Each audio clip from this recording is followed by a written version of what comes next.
Hello, AP students. This is Mrs. Politsky, and I have your short answer questions for Chapter 2. So here we go. In an experiment, which variable is controlled by the experimenter and which is measured by the experimenter? And that would be, first of all, the independent variable, which is controlled, and the dependent variable, which is measured. Number 2, why is it important to replicate studies? Well, it's important to replicate studies because it increases the likelihood of the results being valid and that the experimenter bias did not influence the results of the original study. It also lends credibility to the study if the results can be duplicated under different conditions.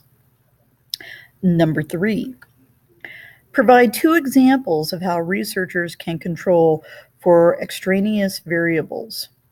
And that would be to test all participants under the same conditions to ensure that they have a representative sample.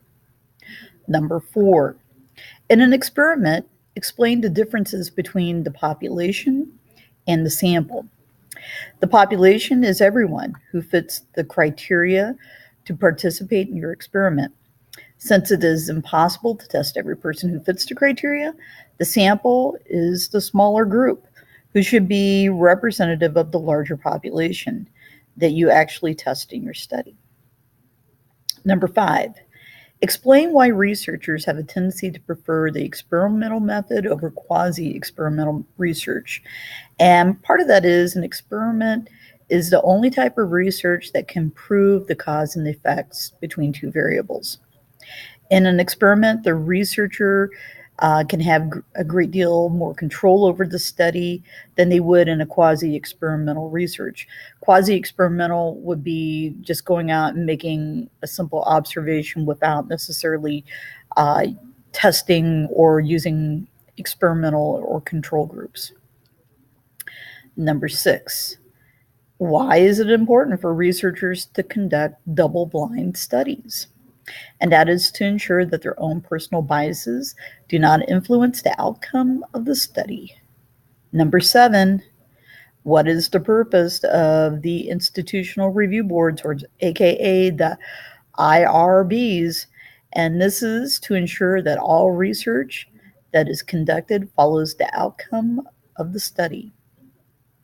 Number 8, why is it preferable to provide a Likert scale, that'd be like 0 to 5, from strongly agree to strongly disagree, to individuals taking a survey, rather than simply giving them an option to agree or disagree?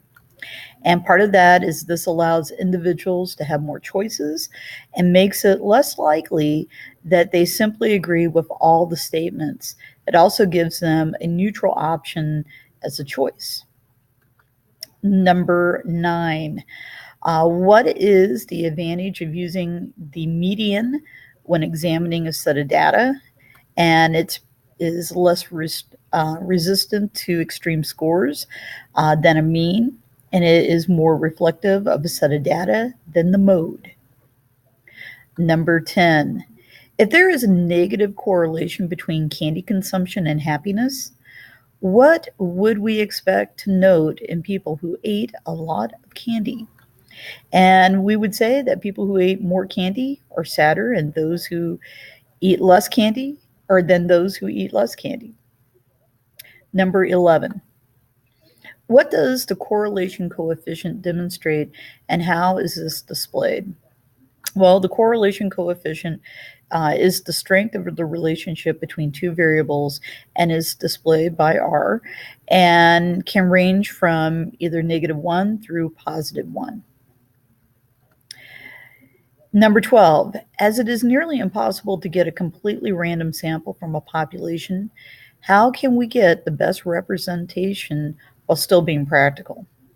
And we can use a representative sample, which represents the population on larger variables such as gender and age and such. The Gallup industry, Gallup polls, they use this method. Generally, if the sample is collected randomly, even a relative small sample size will create an accurate idea of what the larger population looks like. All right, number 13. What does this mean? Okay, we're going to talk a little bit about the probability. This means that the probability that results of this study occurred simply by chance and are less than 5%, meaning that the results of the study are likely due to manipulation of the independent variable. So, in other words, this basically means that the study would be statistically significant. Thank you very much.